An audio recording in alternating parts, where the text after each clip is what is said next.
들 상교시 진행하죠. 힘들어하지 마세요. 지금도 굉장히 힘들어들 하시고 마음적으로 이렇게 힘들어하시고 하는데 그럴 필요 없어요.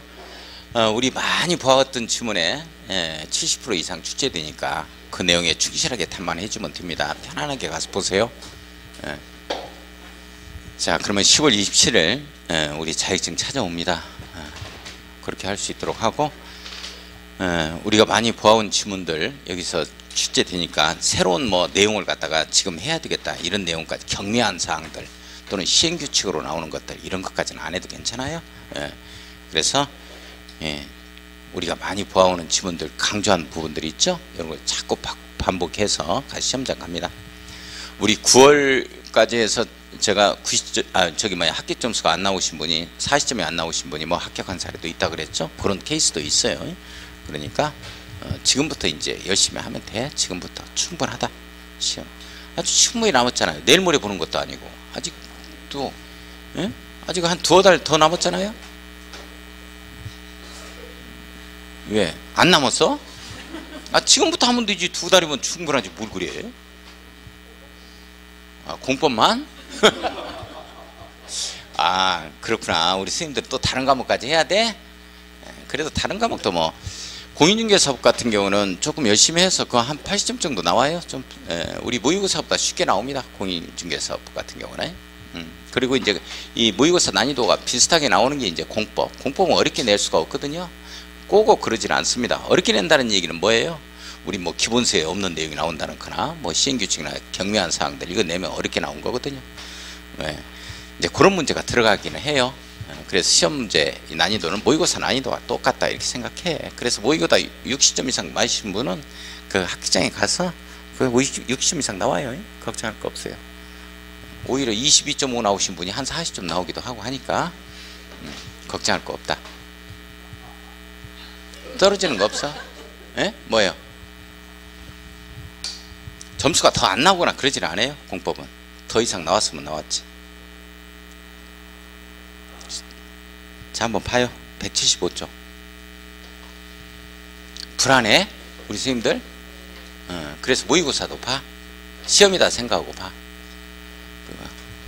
제대로 자기 이름 쓰고 뭐 누가 더 많이 나오고 누가 뭐 점수 적게 맞고 이걸 갖다가 우리 체킹하려고 하는 거 아니니까, 합격시켜 드리려고 하는 거니까 그걸 한번 해보자고. 그렇게 시험 보는 것처럼 긴장하고, 그 다음에 시험장에 가서는 긴장하지 말고 모의고사 보는 것처럼 이렇게 하면 돼요. 근데 그게 힘들거든. 그래서 연습을 하자는 거야. 이게 편안해야 돼. 그래서 이제 참 이게 젊다는 게 엄청난 재산이죠. 그죠? 특히 나이 드신 분들은 한 50 넘어가잖아요. 그럼 시험장에 가면 떨고 있어요. 바꿔서 떨고. 평상시에 그런 증상이 안 나타나다가 떨고 있는 거예요. 떨고 있어요. 진짜 떨고 있어. 그러다가 답안지 막 한 몇 번 이렇게 뭐 하고 바꾸고 잃어버리면 다른 분은 한 3번 4번 풀고 있다고. 근데 자기는 이제 1번 풀고 있는 거야. 긴장하기 시작해. 안 익혀. 국토의 계획 및 이용에 관한 법령상 이것만 익혀. 그 다음부터는 뭔 말인지 몰라. 그냥 긴장하지 말고 모의고사 보는 것처럼 봐야 돼. 그리고 이제 떨리고 하기 때문에 좀 우황청심환이라도 이걸 드시고 싶으신 분들은 미리 한 번씩 드셔봐. 그게 좀 맞아야 되니까.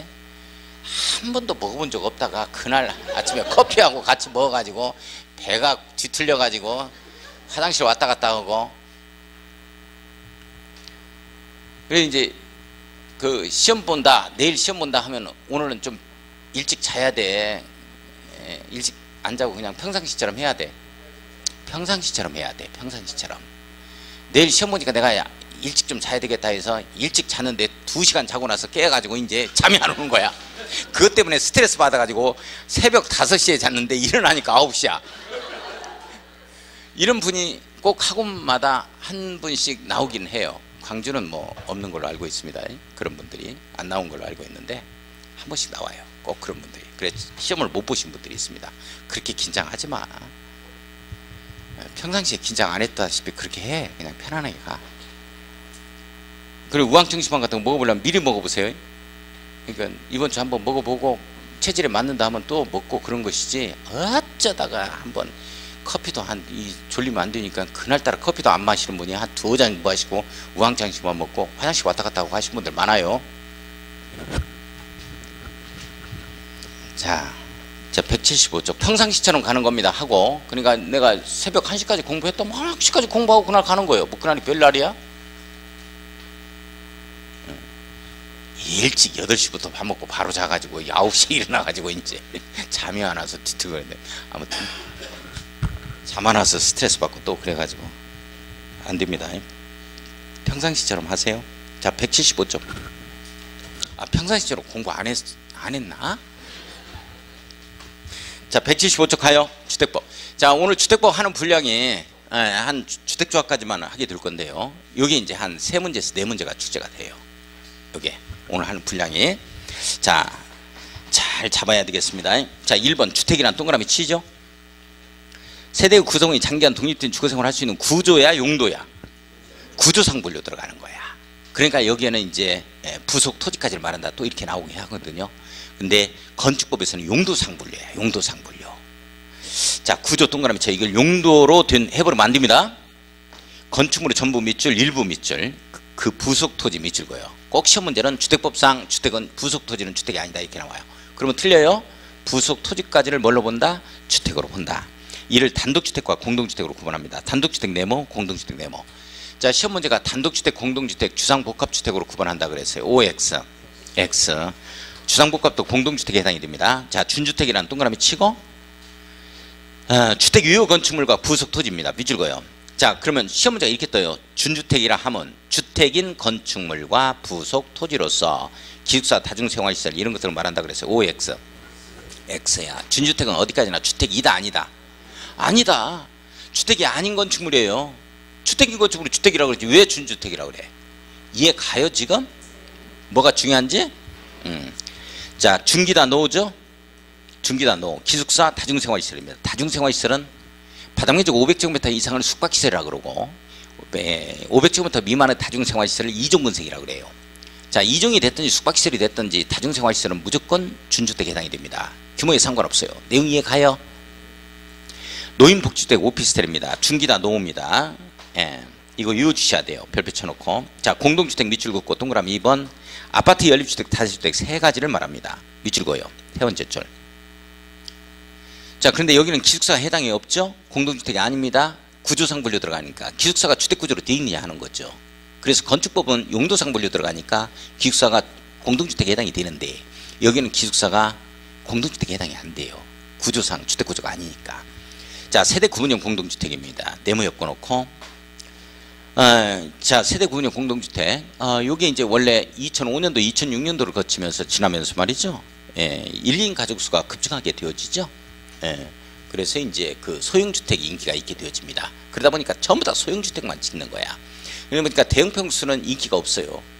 그래서 이제 소셜 믹스 차원에서 잘 사는 사람 못 사는 사람 큰 평수 작은 평수 같이 공급이 돼야 되거든요. 그래서 이제 대형평수를 공급할 때 구분해서 이용할 수 있도록 두세대 이상이 이렇게 해서 세대구분형 공동주택을 만들어내게 되죠. 그래서 세대구분형 공동주택이 처음으로 이 공급됐던 곳이 저기 신설동에 가면 용두 4구역 제기동이죠. 거기가 제기동인가 신설동인가 용두 4구역 거기에서 이제 정비 사업을 할 때 최초로 세대구분형 공동주택을 롯데캐슬입니다. 이게 분양을 했는데 엄청 인기가 있었어요. 이게 최초로. 여기도 세대구분형 공동주택 분양하던가요?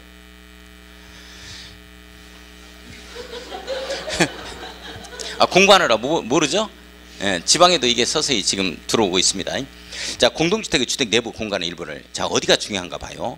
세대별로 구분해서 생활이 가능한 구조로 합니다. 아들 세대하고 부모 세대하고 같이 또는 뭐 새놓을 수도 있는 거고 그 구분된 공간의 일부에 대해서 밑줄 그어요. 구분 소유를 할 수 없는 주택이야 있는 주택이야? 없는 주택이야. 꼭 이걸 있는 주택으로 바뀐다고? 그러니까 구분 소유권 하나만 인정되지 구분된 이 세대별로 인정되는 거 아닙니다. 공간별로. 자 구분 소유를 할 수 없는 주택입니다. 다음의 주택을 말한다 해서 1호를 보니까 욕실, 부엌, 현관 설치할 것 밑줄 세 가지 의무적 설치 대상이에요. 이게 원룸형 주택은 현관이 빠집니다. 자 그 다음에 보면은 3번 4번 묶어서 별표 쳐야 돼요. 자, 전체 세대수로 보나 주거 전용면적으로 보나 몇 분의 몇을 넘어서는 아니 될 것 3분의 1 이거 잡아야 됩니다. 이걸 2분의 1로 바꿔요. 세대니까 3분의 1이지 셋이니까 너무 어거지지 근거 없는 이런 자 3분의 1입니다. 이걸 2분의 1로 바꾸면 안 돼요. 900세대 하면 300세대를 넘어지면 안 돼요. 주차장 등 이 기반시설 확충과 관련되어 있기 때문에 그렇습니다. 너무 많이 공급할 수는 없어요. 자, 그 다음에 176쪽 한번 가봐요. 국민주택 규모 네모 한번 딱 엮어놓고 자 국민주택 규모 네모 엮었어요. 국민주택 규모란 주거 전용면적 1호 단독은 1호라 그러고 호라 그러고 이 셈 단위 명사가 공동주택은 세대라고 그러죠. 1세당 85제곱미터입니다. 동그라미 치고 이하인 주택을 말한다. 밑줄 그어놓습니다. 자 수도권을 제외한 도시적이 아닌 읍면지역 완전 시골이 있죠. 이 다시면이다 뭐 이런 데서는 100제곱미터까지 갑니다. 100제곱미터까지를 국민주택 규모라 그래요.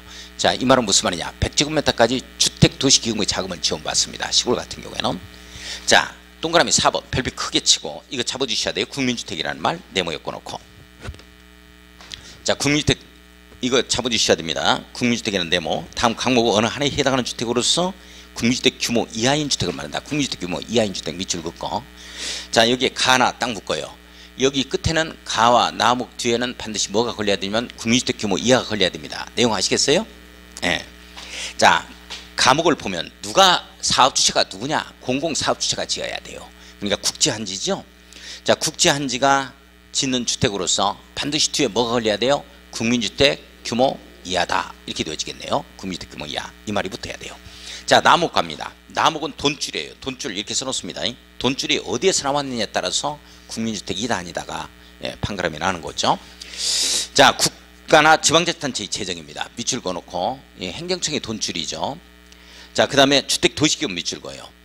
행정청에서 돈줄이 나오든지 아니면 주택 도시기금의 돈줄이 되든지 간에 요 자금을 지원받아서 건설되거나 개량되는 주택입니다. 자 건설은 알 거고 개량된다는 얘기는 무슨 얘기예요? 이게 바로 리모델링입니다. 리모델링 된다 이렇게 되어지는 거죠. 자 그러면서 끝에 뭐가 걸려야 돼요? 국민주택 규모 이하인 주택이어야 됩니다. 내용 아시겠어요? 그렇게 되어지는 거야. 자 그러면 이건 나목은 돈줄이기 때문에 현대건설도 행정청의 돈줄을 지원받고 또는 주택도시기금의 자금을 지원받아서 건설하거나 개량하는 이런 주택은 현대건설이 했어요. 국민주택이에요? 국민주택이죠. 국민주택 규모 이하라면 내용 아시겠어요?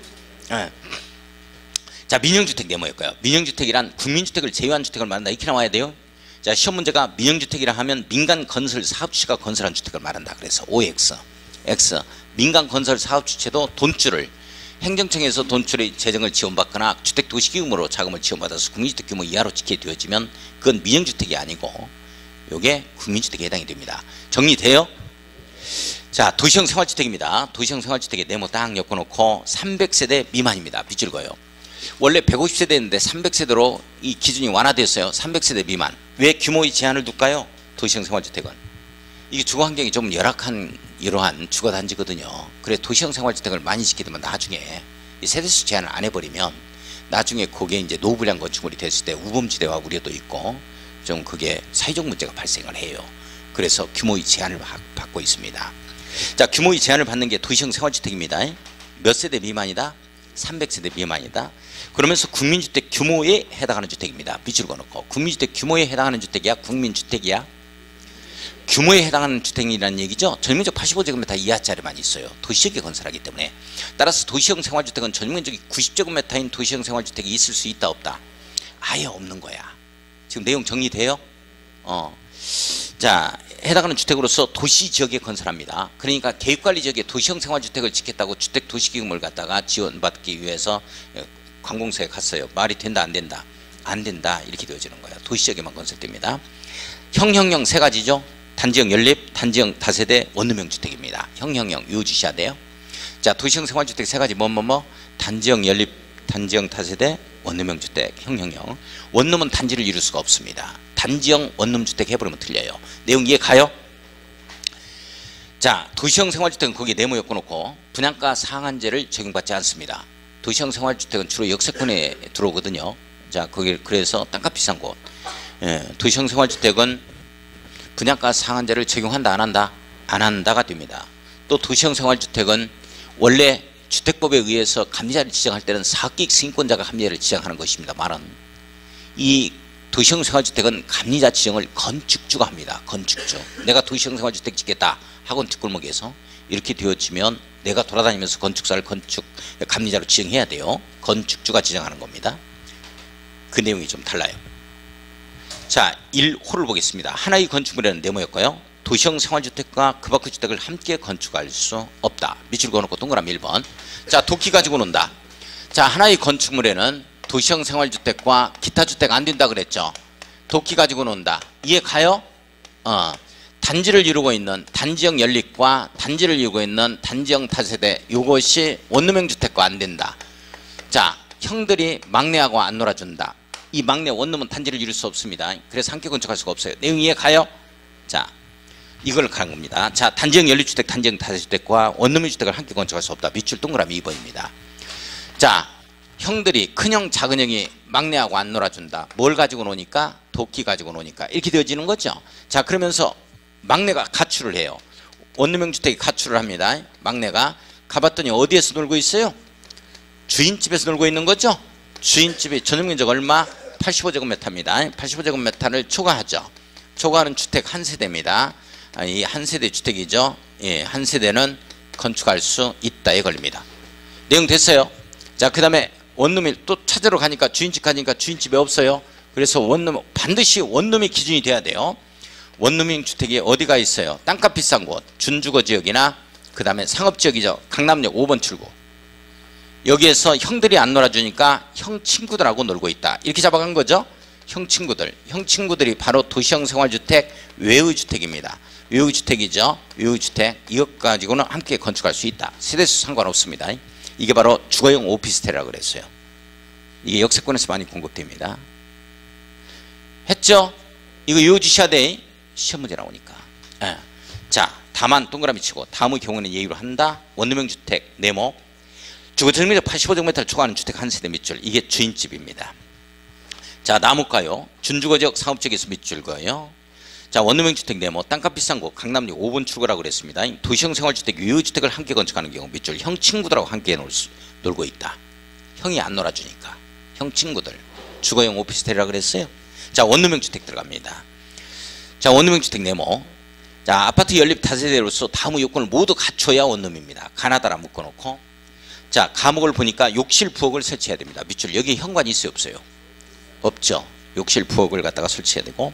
자, 나무갑니다. 욕실 보일러실을 제외한 부분을 하나의 공간으로 구성해야 됩니다. 욕 보이면 안 됩니다. 욕실과 부엌을 제외하냐, 보일러실 제외하냐. 보일러실 제외한. 이렇게 나와야 돼요. 자, 욕의 동그라미, 보의 동그라미 쳐. 이게 부엌으로 고칩니다. 욕실과 부엌을 제외한 땡에 걸려요. 다만 주거전용면적 30제곱미터 이상부터 두 개의 공간으로 투스페이스로 할 수 있다. 이런 내용이죠. 그러니까 시험 문제 이렇게 나왔어요. 주거전용면적 20제곱미터인 원룸형 주택은 두 개의 공간으로 구성할 수 없다라고 떴어요. OX. 오, 맞지? 맞는 내용이야. 자, 다목 이거 잡아주셔야 돼. 세대별로 주거전용면적 85제곱미터야, 50제곱미터 이하야. 50제곱미터 이하입니다. 자, 원룸형 주택은 원래 도시형 생활주택이라는 건 전용면적 85제곱미터 이하거든요. 자, 그런데 원룸형 주택만큼은 50제곱미터 이하입니다. 내용 이해 가요? 원래 도시형 생활주택이 85제곱미터 이하잖아요. 국민주택 규모. 자, 그러나 원룸만 50제곱미터 이하입니다. 자, 지하층에 설치하면 안 됩니다. 7번에 공공택지 네모였고요. 공공사업에 밑줄 긋습니다. 개발 조정되는 공동주택 건설 용지를 말합니다. 자, 국민주택 건설 사업 밑줄, 대종 사업 밑줄 그어요. 자, 택지개발 사업 전부 다 공공사업입니다. 산업단지 개발 사업 밑줄, 공공주택지구 조성 사업 밑줄, 도시개발 사업 밑줄, 수용 사용 방식 네모.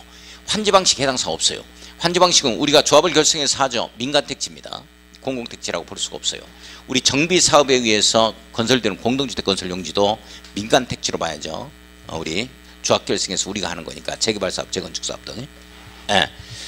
자, 수용 사용 방식만 도시개발 사업에서 공공택지입니다. 오른쪽 위에 경제자유구역 개발 사업 밑줄, 수용 사용 방식만 해당 사업입니다. 환지 방식 해당 사업 없어요. 혁신도시 개발 사업 밑줄, 행정중심 복합도시 건설 사업 밑줄. 이런 것 등을 공공택지 건설 용지를 뭐라 그런다? 공공택지라고 한다. 자, 8번 갑니다. 주택단지. 주부복이 들어오는 일단의 토지가 주택단지죠. 주택단지 네모였고요. 자, 거기에 세 번째 줄입니다. 다만 동그라미 치고 별표. 다음의 시설로 분리된 토지는 각각 별개의 주택단지로 본다. 단독 문제로 시험 문제 나옵니다. 자, 1, 2, 3, 4 묶어놓고 암기 해줘야 됩니다. 어쩔 수 없어요. 철도, 고속도로, 자동차 전용도로가 주택단지 내에 지나가요. 별개의 주택단지로 봅니다. 무슨 말이에요? 주보복, 주보복이 각각 걸려야 된다. 이런 내용이죠. 자, 폭 몇 메타 이상이 일반 도로예요? 20m 이상입니다. 이거 외워야 돼요. 자, 그러면 시험 문제 이렇게 나왔어요. 이거 맞는 말일까요? 폭 15m인 일반 도로로 분리된 토지는 하나의 주택단지로 본다. OX. 오지. 20m 이상부터 별개니까 15m는 하나의 주택단지로 보는 거지. 그렇게 출제가 됐어. 그렇게. 자, 8m 이상인 도시군계획 예정도로입니다. 며칠 거예요? 자, 그러면 10m짜리인 도시군계획 예정도로는 별개의 주택단지로 보죠. 4m짜리는 하나의 주택단지로 봐야 되겠네요. 예, 잡아주셔야 돼요. 자, 4번 보겠습니다. 기역번에 도시군계획시설 밑줄 그어놓기만 합니다. 도로 끝에 동그라미 치고. 자, 일반 국도 밑줄 그어요. 니은번. 그 다음에 특별시도, 광역시도, 지방도입니다. 그냥 지방도, 시도, 지방도 이렇게 잡아갑시다. 그냥 국도하고 지방도다 이렇게 잡아가죠. 자, 9번에 사업주체 네모였고요. 주택건 사업계획 대조용 사업계획의 승인을 받아. 승인 동그라미 칩니다. 사업계획 승인이라고 써놓습니다. 사업계획 승인이라고 써요.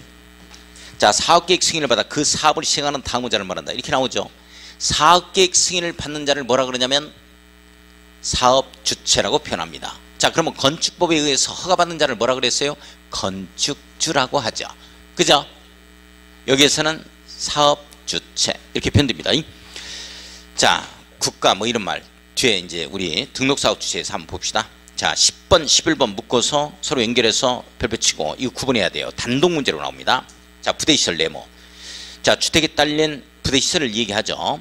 장관, 도주설. 부대에서 장관이 도지했다는 설이 있다. 기억나요? 담장, 장애 동그라미. 관리사무소, 관에 동그라미. 자, 도주설, 도에 동그라미. 주차장에 주에 동그라미. 건축설비에서 설에 동그라미. 장관이 도지했다는 설이 있다. 자전거 보관대, 뭐 공중전화 뭐 이런 거, 공중화장실 막 이런 거 있었죠? 예, 그것까지도 포함되고. 자, 복리시설 네모였고 잡아야 돼. 복리로 받으면 하유 측은경 이렇게 들어가죠. 하유 측은경 이렇게. 역시 웃질 않는군요.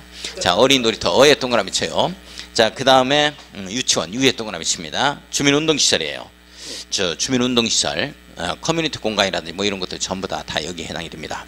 요즘에는 카페까지 갖추고 있더라. 커피숍까지. 근린생활시설 1종근생 2종근생이죠. 경로탕입니다. 경로탕은 복리시설입니다. 그러나 경비실은 부대시설 쪽으로 가요. 관리사무소. 관리사무소에 가로 열고 경비실이라고 써놓습니다. 자, 12번에 간선시설 네모였고, 자, 쭉 밑에 12-3번 봐요. 기간시설이라는 표현 나오죠. 네모였고 놓습니다. 기간시설 네모. 자, 간선시설, 기간시설 서로 연결해서 구분해 줄 수 있도록 합니다. 자, 기간시설 보겠습니다. 도상 전통관할입니다. 도로, 상하수도, 전기, 가스, 통신, 지역 난방이죠. 자, 간선시설 보겠습니다. 도상 전통관할이에요. 도로, 상하수도, 전기, 통신, 가스, 지역 난방시설 등 주택단지 안의 기간시설을 당해 주택단지 밖에 있는 같은 종류의 기간시설에 연결시키는 시설입니다. 연결시키는 시설 밑줄 그었습니다. 자, 다만 동그라미 치고 통신, 가스, 지역 난방시설의 경우에는 주택단지 안의 기간시설까지를 간선시설로 포함을 하고 있습니다. 자, 이 내용이 어떤 내용이냐?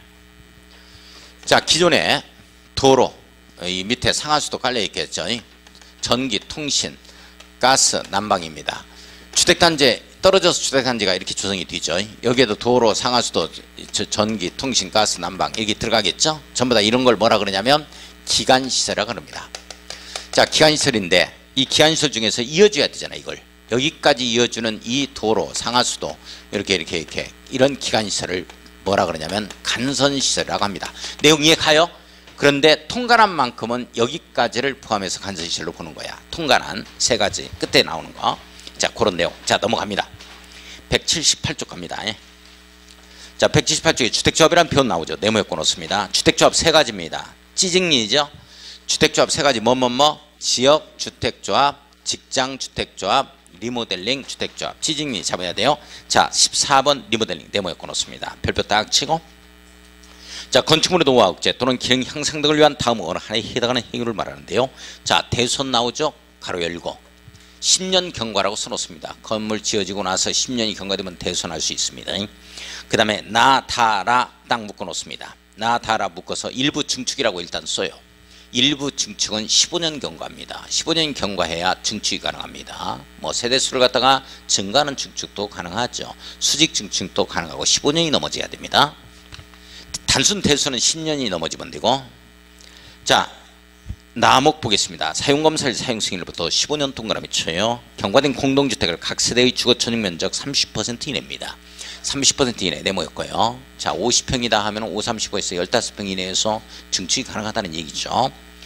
자, 가로 열고 세대의 주거천역면적이 85제곱미터 미만인 경우입니다. 밑줄 거예요. 40% 이내에서 증축이 가능합니다. 20평짜리다 하면 뭐 428에서 28평 아파트가 되어질 수 있겠네요.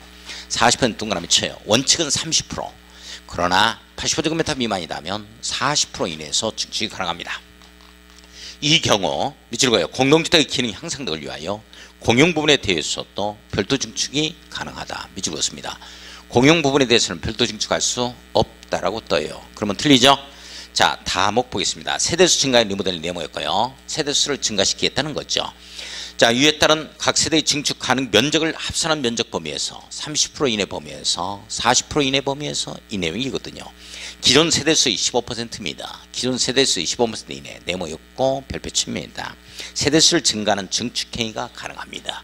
그러니까 1000세대다 이렇게 되어지면 거기에 15%니까 150세대죠.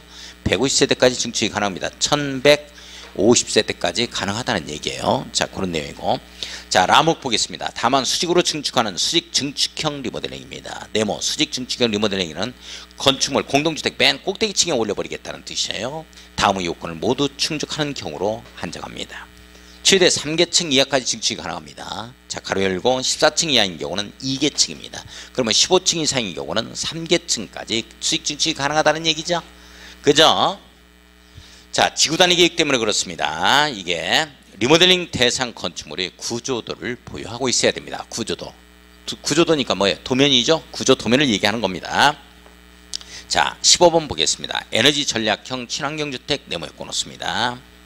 자, 에너지 전략형 친환경 주택이라는 말은 공동주택에만 나오는 용어입니다. 제일 밑에 세 번째 줄 아파트 연립 다세대 주택 밑줄 그었습니다. 에너지 전략형 친환경 주택이라는 말은 어디에만 나온다? 공동주택에만 나온다. 요 정도. 자, 오른쪽 위에 16번 건강 친화형 주택 네모 엮어놓습니다. 이건 단독 공동 모두 해당 사항이에요. 네모만 엮어놓고 뭐 중요한 건 아닙니다. 17번 공구 동그라미 치고 별표 칩니다. 자, 공구라 함은 하나의 주택단지에서 다음의 기준에 따라 둘 이상으로 구원되는 1단의 구역입니다. 자, 착공신고 사용검사를 별도로 수행할 수 있는 구역을 말한다. 밑줄 긋고 별표를 칩니다. 이걸 사업계획 승인을 별도로 수행할 수 있는 구역을 말한다 하면 틀려버립니다. 선생님들 뭔 말인지 이해 가요? 별도 수행이 가능해요. 109, 209에서 착공신고부터 별도 수행이 가능한 거지 사업계획 승인을 별도 수행할 수 있다면 틀린다고.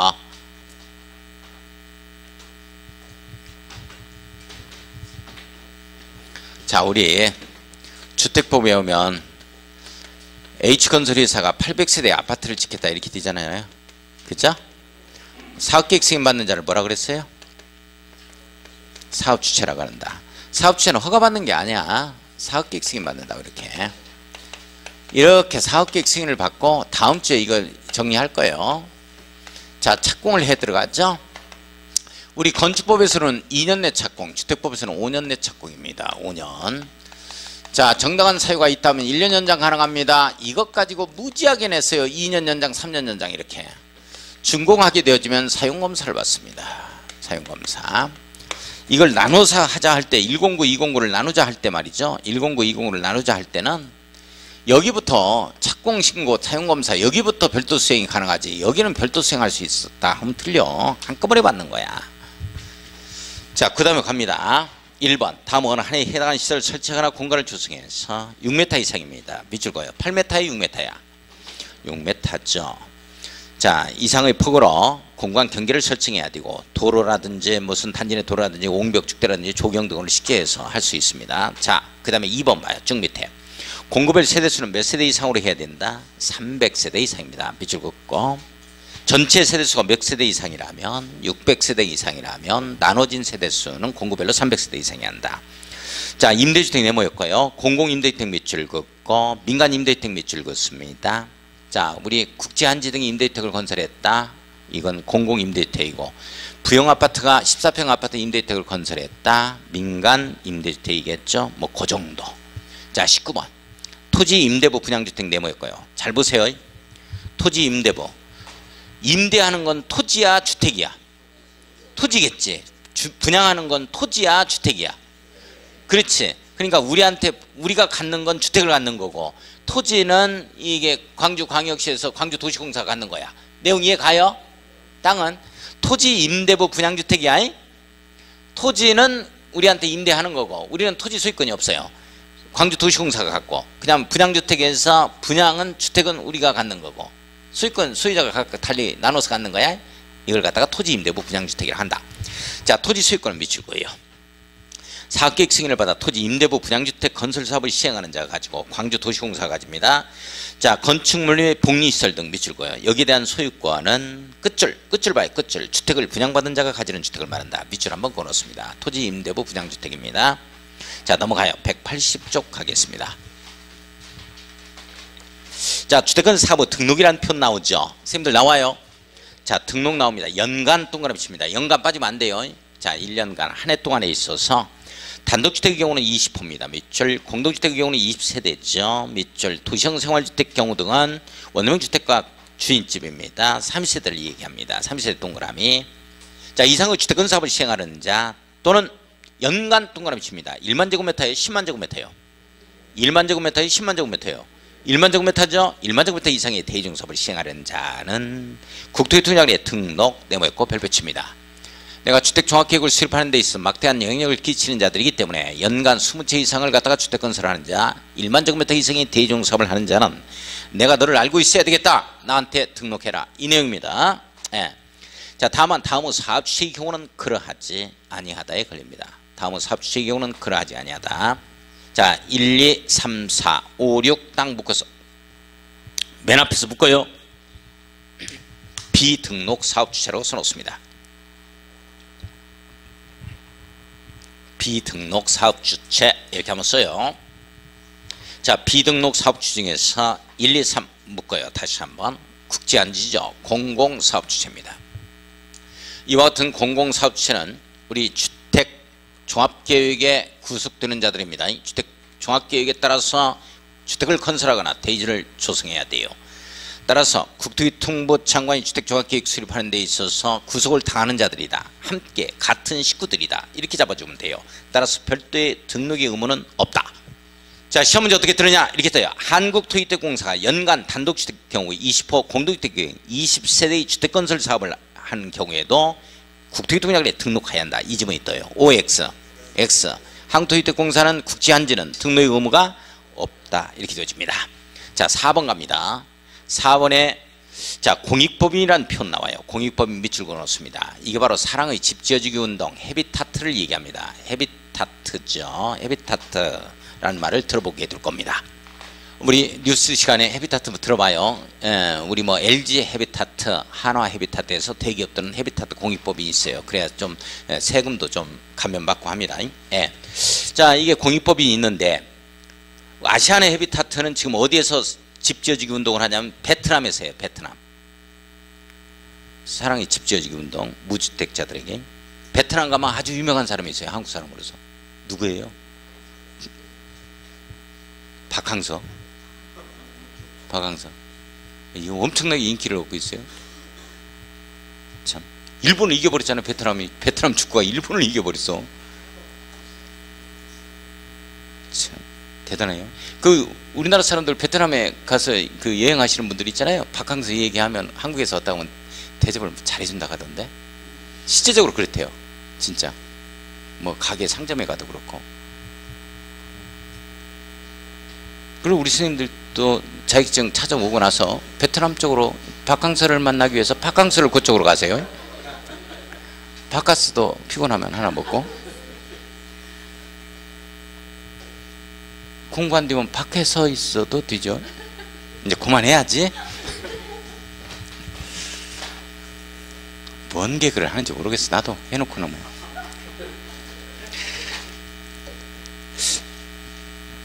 그래도 웃을 수 있는 것인데 인내심을 발휘하고 있어요. 개그에 대한. 웃을 때 빨리빨리 웃어줘야지. 참았다가 웃으면 집 쥐니까 알아서 그래요. 자, 주택조합 네모였고요. 자, 주택조합은 등록한다, 등록하지 않는다. 별도 등록 의무가 없어요. 꼭 시험 문제가 등록해야 된다 이렇게 뜨거든요. 가로 안이 중요해요. 봐요. 등록사업자 네모였고 놓습니다. 현대건설이에요. 등록사업자와 공동으로 주택건설 사업하는 주택조합 네모였고요. 주택조합 네모. 자, 서희 스타일스와 함께 지역주택조합이 첨단지구에서 지금 하고 있죠. 자, 그런 내용들. 그때 지역주택조합은 등록한다 안 한다? 안 한다. 등록 의무가 없다. 이런 내용이야. 내용 이해 가요? 자, 근로자를 고용하는 자입니다. 현대건설 사장님이에요. 자, 이때 등록사업자 네모였고요. 현대건설입니다. 공동으로 주택건설 사업을 시행하는 고용자입니다. 고용자 미출고요. 고용자 현대건설 사장님이죠. 자, 요자는 등록한다 안 한다? 안 한다. 등록이 의무가 없다. 자, 동글배기 2번 봅니다. 주택건설사업 대중사업에 등록을 하는 자는 다음의 요건을 모두 갖춰야 됩니다. 1, 2, 3 붙고요. 등록요건이라고 써요. 등록요건. 자본금 3억 원 이상이죠. 자본금이라는 말은 개인한테 쓰는 용어예요? 법인 용어예요? 법인 용어입니다. 법인 용어입니다. 내가 자본금 3억이 있는데 슈퍼해야 되겠다 이런 말 못해요. 틀렸습니다.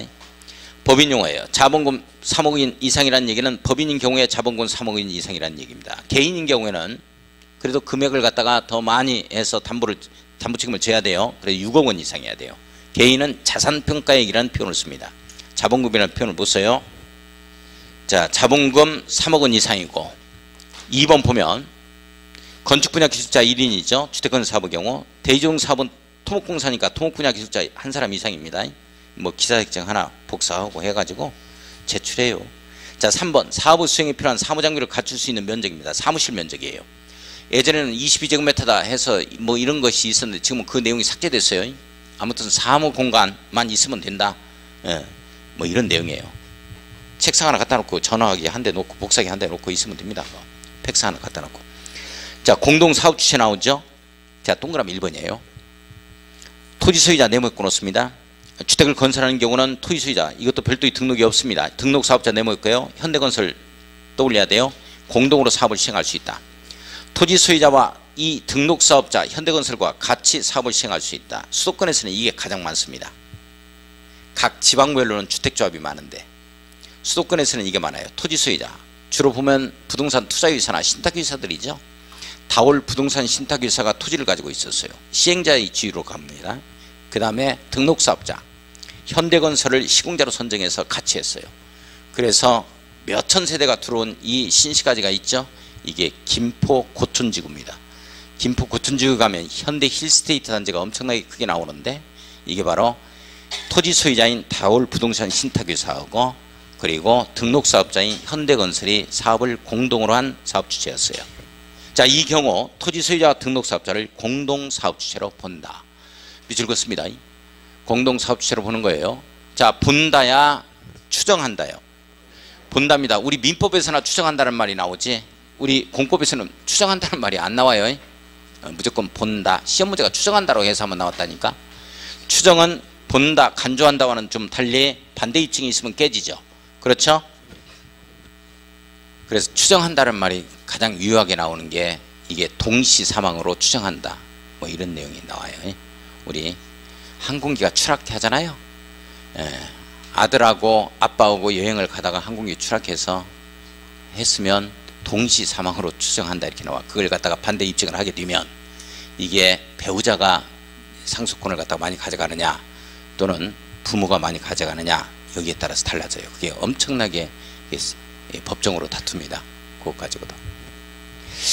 자, 우리는 추정한다는 말이 안 나와요. 본다, 간주한답니다. 자, 2번 봐요. 주택조합 네모였고 놓고 주택조합 네모였고요. 자, 물론 세대수를 증가하지 않는 리본더링 주택조합은 제외하고요. 이 주택조합 네모였고 놓고 주택건설이니까 주택조합이 그 구성원의 주택을 건설하는 경우에는 등록사업자입니다. 네모였고요. 현대건설하고 주택조합하고 서희 스타일스가 많이 하죠. 등록사업자 공동으로 사업을 시행할 수 있다. 밑줄 긋습니다. 이 경우 가로 열고 등록사업자에 지안지를 포함한다. 밑줄. 지방자치단체 한국토지택공사및 지방공사와 함께 사업을 할 수 있는 자는 조합입니다. 주택조합이에요. 이걸 토지소유자나 고용자로 바꿔버리면 안 됩니다. 지안지와 함께 할 수 있는 자는 조합이다. 조합이야 토지소유자야? 조합이에요. 조합. 그래서 좋아야. 제한제와도 함께 할 수 있으니까 좋아해서 주택조합. 자, 이 경우 주택조합과 등록사업자를 공동사업주체로 봅니다. 밑줄 그어놓고 자 3번 갑니다. 고용자 네모였고요. 현대건설 사장님입니다. 근로자의 주택을 건설하는 경우는 등록사업자 네모였고요. 현대건설하고 공동으로 사업을 시행하여야 한답니다. 밑줄. 할 수 있다야 하여야 한다요. 여기에서만 의무적 공동시행 하여야 한다. 밑줄 긋고 의무적 공동시행이라고 써요. 자, 이 말이 무슨 말이냐. 이 돈이 아무리 많다고 하더라도 개인 한 사람은 사장님은 사업주체로 볼 수가 없다는 얘기예요. 사업주체 즉 등록사업자인 현대건설과 함께 할 때만 사업주체로 보겠다는 뜻입니다. 자, 그래서 분명히 책임을 묻겠다 이 내용이죠. 이 경우 고용자와 등록사업자를 공동사업주체로 본답니다. 자, 동글베기 4번 들어갑니다. 이의 규정에 따른 공동사업주체 간의 구체적인 업무 비용 및 책임 분담 등에 관해서는 밑줄 그어요. 자, 함께 할 때 공동사업주체 간에 있어서의 어떠한 분쟁이 발생할 수도 있겠죠. 그래서 업무 비용 및 책임 분담 등에 관해서는 당사자 간의 협약에 따른다. 밑줄 그어놓고 별표입니다. 조례로 정한다. 땡. 협약에 따릅니다. 당사자 간의 협약에 따릅니다. 자, 3번 등록사업자의 결격 사유가 합니다. 자, 등록사업자는 다음에 사유가 있으면 주택건 사업을 등록할 수가 없어요. 자, 거기에서 5번에 밑줄 그어요. 등록이 말소되는 몇 년이 지나지 아니한 자는 등록할 수 없다. 2년이죠. 2년 동그라미 칩니다. 우리 공인중개사법에서는 등록 말소 몇 년이 경과하지 않으면 등록할 수 없다. 3년이죠. 3년. 그걸 외워 주셔야 됩니다. 그건 시험 문제 나오는데 이건 시험 문제는 안 나와요. 이걸 외워버리면 안 됩니다. 이걸 외워버리면 그걸 이제 혼란스럽다고 어디서 2년짜리가 있었는데 오히려 안 한 것보다 못해요. 자, 이런 것은 그냥 밑줄만 그어 넘어갑시다. 정리할 필요 없고. 자, 가로 4번 가겠습니다. 주택건 사업 등록 말소 등 나오죠. 자, 국토교통장관이 말소하겠죠. 국토교통장관에게 등록하니까 국토교통장관 네모였고 놓습니다. 등록사업자가 다음 어느 하나에 해당하면 그 등록을 말소하거나 1년 이내의 기간을 정하여 영업의 정지를 명할 수가 있습니다. 다만 동그라미 치고 별표 한번 치보죠. 제1호 또는 제4호에 해당하는 경우는 반드시 그 등록을 말소해야 한다. 밑줄 그어요. 절대적 필요적 의무적 등록 말소입니다. 1번 밑줄 그어요. 거짓이나 그 밖의 부정한 방법으로 등록한 경우입니다. 밑줄 그어 놓습니다. 넘어갑니다. 넘어가 4번 등록증 대여한 경우죠. 밑줄 그어 놓습니다. 이게 절대적 필요적 등록 말소 사유. 우리 공인중개사법에서도 이 내용과 똑같아요. 똑같이 나오죠. 그렇다는 것만 이해합니다. 그러나 여기에서 정리할 필요는 없고 자 2번 봐요. 2번 공인중개사법에서 나오는 내용은 무조건 시험 문제에 직결되는 겁니다. 자, 동그라미 2번 등록말소 또는 영업정지 처분을 받은 등록사업자는 밑줄 그어야 돼요. 중요합니다. 별표 치고 그 처분 전에 사업계획 승인을 받은 사업은 계속 수행할 수 있다 없다? 있답니다. 그래서 보증도 받잖아요. 예. 자, 다만 동그라미 치고 등록말소 처분을 받은 등록사업자가 그 사업을 계속 수행할 수 없는 자 밑줄 그어요. 계속 수행할 수 없는 중대하고 명백한 사유 밑줄 그어요. 있을 경우에는 계속 수행할 수 없다가 되겠죠. 이거 중요합니다. 자, 영업정지 처분받아 등록 말소돼 버렸어요. 사업계획 승인 받은 사업 할 수 있게 없게? 있게 있어. 있다. 원칙이 있다. 자, 3번 갑니다. 등록사업자가 사업계획 승인입니다. 이걸 받아 분양 또는 임대를 목적으로 한 주택건 사업하는 경우로서 자, 네 번째 줄 봐요. 등록사업자를 밑줄 건설산업기본법에 따른 건설업자로 보며 밑줄 그어요. 건설업자로 보며 주택건설공사를 시공할 수 있다. 자, 1, 2, 3 묶어야죠. 1, 2, 3 묶어 놓습니다. 등록사업자를 건설업자로 보는 기준입니다. 등록사업자를 건설업자로 보는 기준. 등록사업자다 하면 주택법에 의해서 등록하는 등록사업자를 얘기하는 거고 건설산업법에 의해서 등록하는 자는 우리 건설업자로 보는 건데 아무래도 건설업자가 조금 이 등록사업자보다는 주택법에 등록하는 것보다는 등록 기준이 좀 강화되어 있어요. 자, 1번 한번 볼까요? 자본금이 몇억 원 이상이라고 나와요? 5억 원 이상이죠. 아까 주택법에 의해서 등록할 때는 3억 원 이상이면 됐죠. 그러나 이제 건설업자로 보려면 좀 기준이 강화됩니다. 5억 원 이상이야 되고 개인 같은 경우는 더블로 가요. 10억 원 이상입니다. 자, 2번 봅시다. 자, 앞에서는 등록할 때는 기술자 1명이죠. 근데 여기는 이제 3명 이상입니다. 건축 분야 기술자, 토목 분야 기술자인 3명 이상이다. 밑줄 한번 꺼놓고 자, 3번 봅시다. 실적이 있어야 돼요. 그래야 건설업자로 봅니다. 최근 5년간 주택건설 실적 100호 또는 100세대 이상을 건축했어야 돼요. 자, 5년간 100호 100세대 이상을 건설했어야 됩니다. 실적이 있어야 됩니다. 실적이라고 써놓죠. 자, 4번 봐요. 등록 사업자가 네모 건설할 수 있는 주택 규모는 5개층까지 가능합니다. 5개층 동그라미 쳐요. 자, 이하로 한다. 세 번째 줄 밑줄 긋고. 다만 6개층 이상의 아파트를 건설한 실적이 있거나 밑줄 동그라미 1번. 최근 3년간 300세대 이상의 공동주택을 건설한 실적이 있다. 밑줄 동그라미 2번. 이런 등록 사업자는 6개층 이상의 주택을 건설할 수 있답니다. 자, 조금 쉬었다가 하죠.